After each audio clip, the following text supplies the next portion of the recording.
Mga kabataan at mga singles, kung dumating man ang panahon na kailangan mo nang mamili ng iibigin mo ng panghabang buhay, please, ang piliin mo ay yung totoong Kristiyano.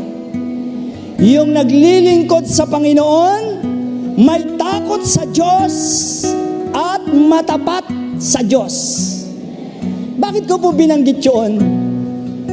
Hindi po magiging matapat sa iyo yan hanggat hindi unang nagiging matapat sa ating Panginoon. Kalawang bagay po doon, maniwala po kayo, maraming Christian nalayo sa Diyos dahil diyan. Dahil sa hindi Christian ang naging girlfriend or boyfriend. Dahil hindi Christian ang napangasawa. Dapat po, ikaw ang makapagpapalapit sa Kanya, sa Diyos, at hindi ikaw ang mailala.